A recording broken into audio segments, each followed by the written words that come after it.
कसम खुदा की, जमाना कोशिशें करेगा, लोग सर पटक के मर जाएंगे। क्या आपको पता नहीं है, आज से चंद साल पहले अमेरिका की सरजमीन पर लाखों डॉलर खर्च करने के बाद बाकायदा एक कुरान फुरकानुल हक के नाम से तैयार किया गया।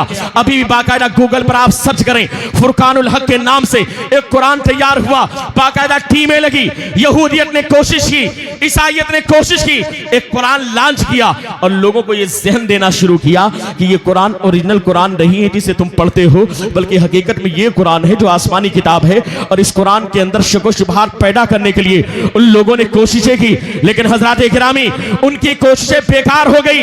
लाखों डॉलर मिट्टी में मिल गए, समाना सर पटक पटक के मर गया, लेकिन कुरान में न कल तब्दीली हुई थी, न आज तब्दीली हुई है, न कयामत तक तब्दीली हो सकती है। और बड़ी जिम्मेदारी के साथ एक जुमला और सुनते चले, यूं तो किताबें बहुत सारी कायनात में है, दीगर मज़ाहिब की किताबों की बात में नहीं करता, मैं उन किताबों की बात करने लगा हूं जिस किताब के बारे में कहा जाता है आसमानी किताब है। लेकिन हजरात गिरामी, आज उन आसमानी किताबों में भी कोई एक ऐसी किताब नहीं है कि कोई यहूदी जिम्मेदारी के साथ हल्फिया ये बयान दे सके कि ये तौरात जो हमारी निगाहों के सामने है ये ओरिजिनल तौरात है। वो खुद कहेगा कि इसमें कोई ना कोई कमी हो गई है। आज पूरी दुनिया ईसाईयत में कोई ऐसा पादरी नहीं है, कोई ऐसा जिम्मेदार नहीं है जो बाकायदा बाइबल या इंजील को अपने हाथ में लेकर के शान के साथ कहे, जिम्मेदारी के साथ कहे यही ओरिजिनल इंजील है जो हज़रत ईसा अलैहिस्सलाम के ऊपर नाजिल हुई है।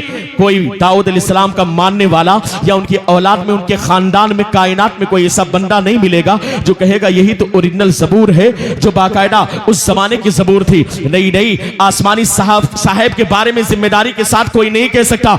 लेकिन हजरात गिरामी, अल्लाह के रसूल सल्लल्लाहु तआला अलैहि वसल्लम के ऊपर नाजिल होने वाला सबसे बड़ा मौजिज़ा जिसे कुरान पाक कहा जाता है, उसका एजाज ये है, उसकी शान ये है कि आज तालूम गौसिया मखदूमिया बरकातुल हदीस में पढ़ने वाला एक 7 साल और 8 साल का तालिब इल्म भी अपने हाथ में कुरान पाक को हाथ में लेने के बाद शान के साथ हल्फिया इस अंदाज में कहता है ये वो कलाम है जो अल्लाह का कलाम है, इसमें कोई तब्दीली नहीं है, यह ला रैब फीह है, शान निराली है।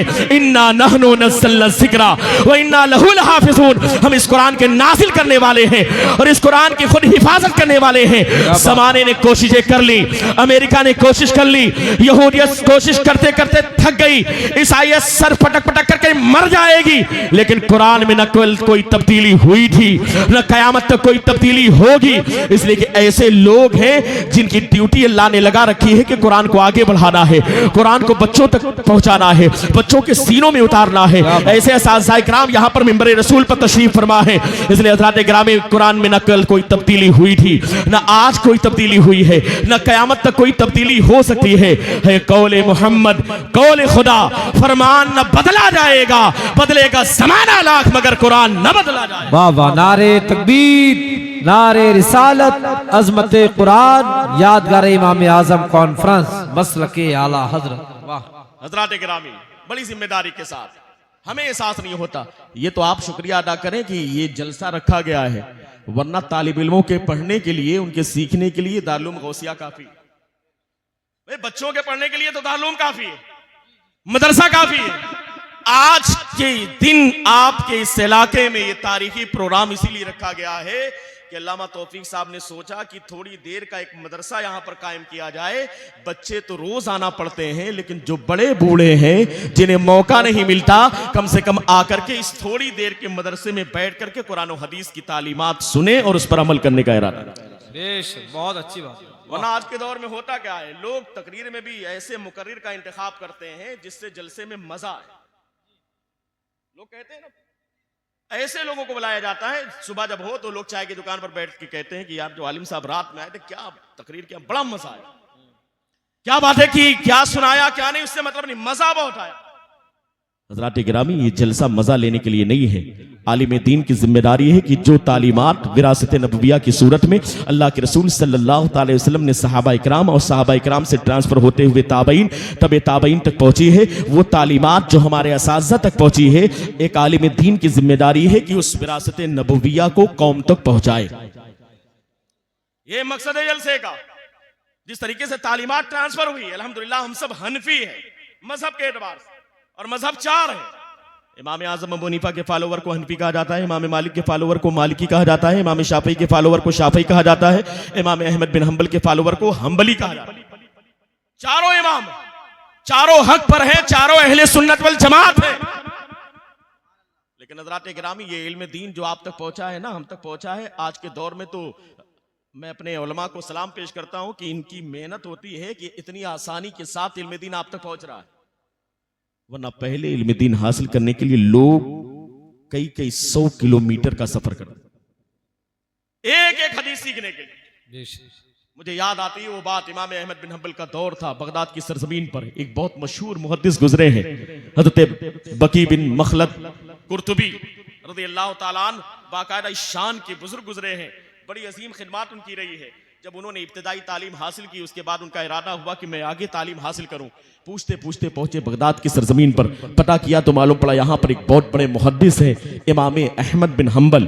लेकिन उस वक्त हालात ऐसे थे कि खलीफा ने बाकायदा उनको घर के अंदर नजरबंद कर रखा। अपने वक्त का इतना बड़ा मुहद्दिस, अब दिल में तमन्नाएं हैं कि मैं उनसे इल्म दीन हासिल करूंगा।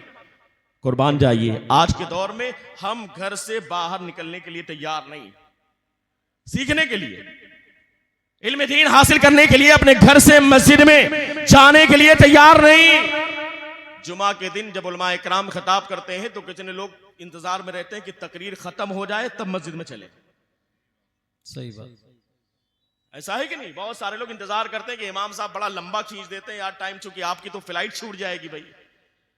आपको राशन कार्ड के लिए लाइन लगाना, घंटों घंटों इंतजार करना याद नहीं रहता, वोटर लिस्ट में इंतजार करना याद नहीं रहता, आधार कार्ड के लिए, पासपोर्ट के लिए कई कई घंटे, पूरा पूरा दिन आप कुर्बान करते तब एहसास नहीं होता। लेकिन जुमा के दिन अगर घड़ी 1 बजे से 2 मिनट आगे होती तो सारे लोगों की निगाहें इमाम पर नहीं घड़ी पर होती। कितने लोग तो इशारा कर देते हैं, अरे इमाम साहब को दिख नहीं रहा है क्या, टाइम हो गया। क्यों? इसलिए कि आपकी तो फ्लाइट छूट जाएगी। अफसोस, आज फ्री में आसानी के साथ आपको कुरान और हदीस की तालीमात दी जा रही, बताया जा रहा है, आप सुनने के लिए तैयार नहीं। और साथ ही साथ ये भी याद रखिएगा, अगर आप इंतजार करेंगे कि खुतबे की अजान हो जाए उसके बाद आप मस्जिद में जाएं, तो ये खुतबे की अजान ये ओरिजिनल अजान है। अजान सानी इसका नाम जरूर है, लेकिन यही ओरिजिनल अजान है। और जब ये अजान हो जाती है तो फरिश्ते रजिस्टर हाजिरी का बंद कर देते हैं। तो फिर मतलब क्या है? इसलिए साथे गिरामी, जाया करें इल्म दीन सीखने के लिए। कुर्बान जाइए, हज़रत बकी पर बाकायदा गए, कहां पर? बगदाद की सरजमीन पर। पता किया, कहा कि देखिए यहां पर है तो मुहद्दिस इमाम अहमद बिन हंबल, लेकिन कोई उनके घर पर आपको ले नहीं जा सकता। क्यों? इसलिए कि खलीफा उनसे नाराज है, खलीफा ने उनको नजरबंद कर रखा है और उनके घर के बाहर सिपाही मौजूद हैं। अगर कोई जाएगा उनके घर के करीब तो वो भी फंस जाएगा, उसे भी जेल की सलाखों के पीछे डाल दिया जाएगा। हज़रात गिरामी, वो परेशान हो गए। उन्होंने कहा कि मैं तो उनसे सीखना चाहता हूं, मैं कैसे इल्म दीन हासिल करूं, मैं उनसे कैसे हदीस सीखूंगा। लिहाजा उन्होंने कई लोगों से कहा, लेकिन कोई उनका घर बताने के लिए तैयार नहीं है। आखिर एक बंदा मिला, उसने कहा कि ठीक है मैं बता दूंगा, मैं चलते चलते इशारा कर दूंगा कि फला तरफ, बाईं तरफ उनका घर है, उसके बाद मैं चला जाऊंगा, बाकी आपकी जिम्मेदारी है, लेकिन किसी से बताना मत कि मैंने अहमद बिन हंबल के घर का पता आपको बताया है। हज़रात गिरामी, वो दौर बड़ा अजीबो गरीब दौर था, जहां पर इतना बड़ा मुहद्दिस घर के अंदर नजरबंद है और वो इल्म दीन दूसरों तक पहुंचा नहीं सकता। ऐसे अजीबो गरीब दौर में मैं सलाम पेश करता हूं उस अजीम ज़ात पर, इल्म दीन हासिल करने की तलब लेकर के बाकायदा बगदाद की सरजमीन पर उस इंसान के साथ इमाम अहमद बिन हंबल के दरवाजे के करीब पहुंचते हैं। जब देखा तो वहां पर सिपाही खड़े हुए हैं। आपने घर देख लिया, घर देखने के बाद आगे बढ़े, वापस आ गए, अपनी कयामगाह पर आए। अब परेशान हाल है कि आखिर अहमद बिन हंबल से इल्म दीन हासिल कैसे करेंगे, किस तरीके से जाकर के मैं इल्म दीन हासिल करूंगा। इसलिए कि कोई रास्ता नजर नहीं आता। अगर मैं अपने तौर पर कोशिश करूंगा, हो सकता है कि कोई सिपाही मुझे देख ले, देखने के बाद जेल की सलाखों के पीछे मुझे डाल दिया जाए।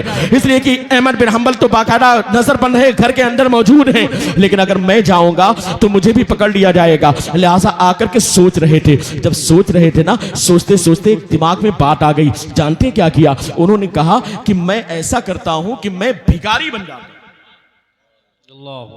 फकीर बन जाता हूं। अपने पैरों में बाकायदा एक कपड़े को बांध लिया, हाथ में कटोरा लिया। अल्लाह, हम सोचते हैं कि इतनी आसानी के साथ मदरसा आपके गांव में है, जहां पर मदरसे नहीं है वहां के हालात देखें आप। सही, जो चीज आसानी से मिल जाती है उसका एहसास नहीं होता। हम तो घर में पैदा हुए, मोहल्ले के इमाम साहब आ गए, उन्होंने कान में अजान दे दिया, तो हम तो मुसलमान के घर में पैदा हो गए, तो हमें एहसास ही नहीं कि इस्लाम हम तक पहुंचा कैसे। बड़ी कुर्बानियां पेश की है हमारे बुजुर्गान दीन ने, तब जाकर के इस्लाम यहां तक पहुंचा। बड़ी मुजाहिदे किए हैं, बड़ी जाने गई हैं, तब जाकर के इस्लाम यहां तक पहुंचा। हजरत बकी हैं, कुर्बान जाइए, अपने हाथ में कटोरा लिया, बाकायदा पैरों में कपड़े बांध लिए, पुराने कपड़े पहन लिए, फटे हुए कपड़े हैं, लिबास है, ताकि आदमी सोचे कि कोई भिखारी है, कोई फकीर है। उसके बाद धीरे धीरे चलते हुए अहमद बिन हंबल के दरवाजे पर पहुंचे, और पहुंचने के बाद बाकायदा वहां पर आवाज दी, जिस तरीके से आज कोई फकीर होता है, वो कहता है अल्लाह के नाम पर दे दो, अल्लाह के नाम पर दे दो। वो दौर था जिस दौर में लोग कटोरा लेकर के फकीर बाहर निकलते थे, तो उनका नारा ये होता था, उनकी सदाएं ये होती थी, अजरुकुम अलल्लाह, अजरुकुम अलल्लाह, अजरुकुम अलल्लाह, यानी तुम्हारा अल्लाह पर है, अल्लाह तुमको इसका बदला देगा। इस तरह की सदा लगाते थे।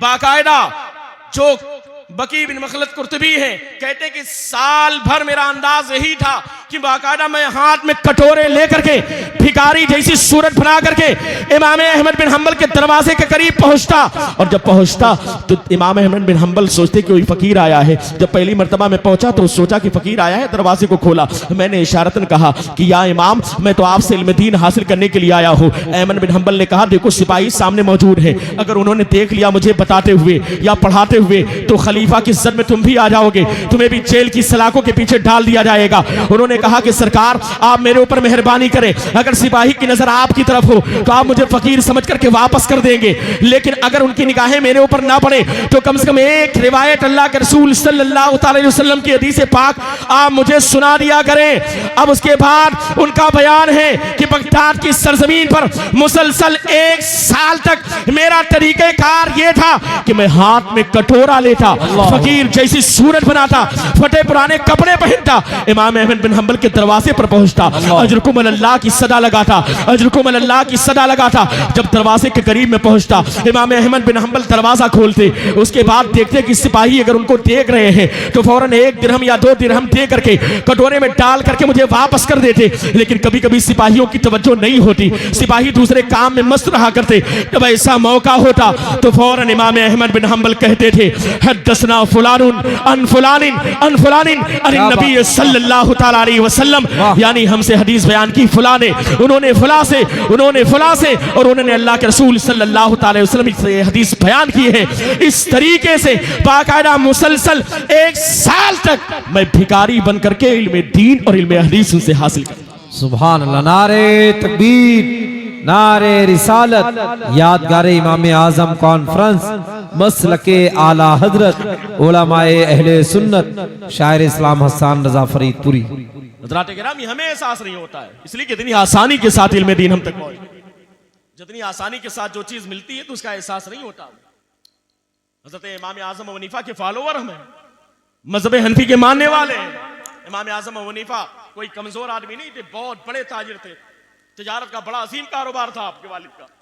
लेकिन जब इस लाइन में आए, हज़रत हम्माद की मदरसे में दाखिला लिया आपने, और वहां पर पढ़ने के बाद तकमील किया आपने, और तकमील करने के बाद फिर उन्हीं की जगह पर मसनद पर बैठ करके उनके उस्ताद हज़रत इब्राहिम नखई थे, उनके उस्ताद हज़रत अलकमा थे, उनके उस्ताद सहाबी रसूल हज़रत अब्दुल्ला इब्ने मसूद अजीम साहब, जो कि साहिबुन नाल वल विसादा कहलाते हैं, जो कि हमेशा अल्लाह के रसूल सल्लल्लाहु अलैहि वसल्लम के नाले ने पाक को लेकर के और उनके सामान को लेकर के साथ में चला करते थे। इस तरीके से बाकायदा हमारे बुजुर्गों ने कोशिशें की है, तब जाकर के दीन की बातें हम तक पहुंची है।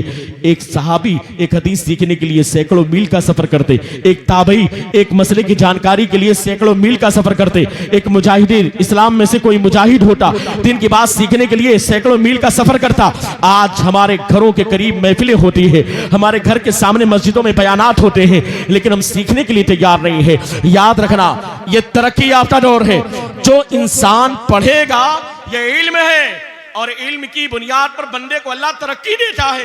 जिस तरीके से बाकायदा आयत करीमा है, यरफ़इल्लाहुल लज़ीना आमनू मिनकुम, अल्लाह ने जिसे ईमान की दौलत दी है उसे बाकायदा बुलंदी अता की है, उसे इज्जत दी है। वलिल्लाहिल इज्जतु वली रसूलिही वलिल मोमिनीन, इज्जत अल्लाह के लिए है, इज्जत उसके रसूल के लिए है, इज्जत मोमिनीन के लिए है। इसी तरीके से इज्जत तो हर मोमिन के लिए है। वल्लज़ीना उतुल इल्म दरजात, लेकिन जिसे अल्लाह ने इल्म अता किया है, उलूम दीनिया अता किया है, अल्लाह ने उसे दर्जों बुलंद बुलंदी अता की है। पता क्या चला, अगर बंदा इल्म को हासिल कर लेता है, ये एजुकेशन, ये लाइट है, ये नूर है, ये रोशनी है।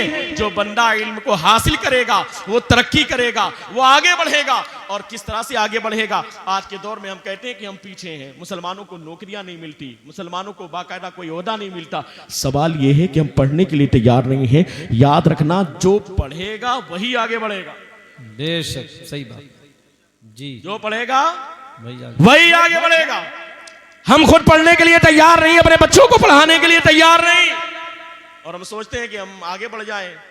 मुझे वो बात याद आती है, एक मैंने तारीख की किताब में एक वाकया पढ़ा था कि हजरत सुलेमान अलैहिस्सलाम के दौर में एक फरिश्ते को अल्लाह ने ऑर्डर दिया कि मेरे फरिश्ते जाओ सुलेमान के पास 3 चीजें लेकर के जाना।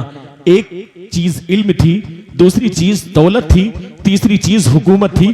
3 चीजें हैं, सुलेमान की बारगाह में पेश कर देना और कहना कि सुलेमान, अल्लाह ने तुम्हें इख्तियार दिया है, इन 3 चीजों में से जो चाहो तुम इख्तियार कर लो, एक चीज तुम्हें पसंद करनी है।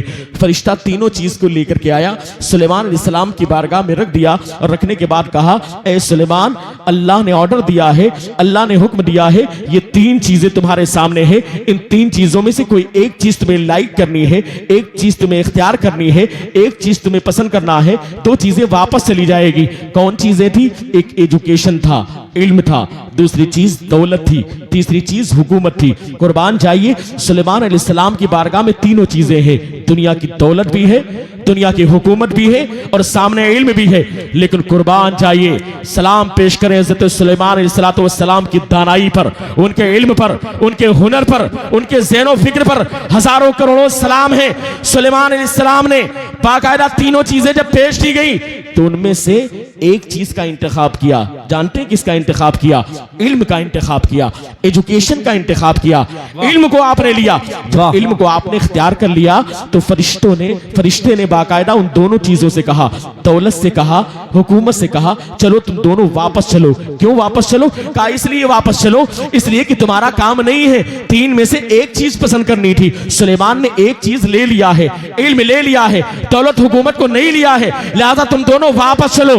अल्लाह ने हर चीज को ज़बान अता की है, हर चीज अल्लाह की तस्बीह बयान करती है। सबके पास ज़बान है, किसी के पास ज़ाहिरी ज़बान है, किसी के पास ज़बान हाल है। कुर्बान चाहिए, जब हज़रत सुलेमान अलैहिस्सलाम ने इल्म को लिया, इल्म को इख्तियार किया, फरिश्ते ने कहा दौलत हुकूमत वापस चलो, इसलिए कि सुलेमान ने इल्म को लिया है। अब ज़बान हाल से दौलत और हुकूमत ने उस फरिश्ते को जवाब दिया था, कहा सुनो, सुलेमान अलैहिस्सलाम ने इल्म को इख्तियार किया है और सुनो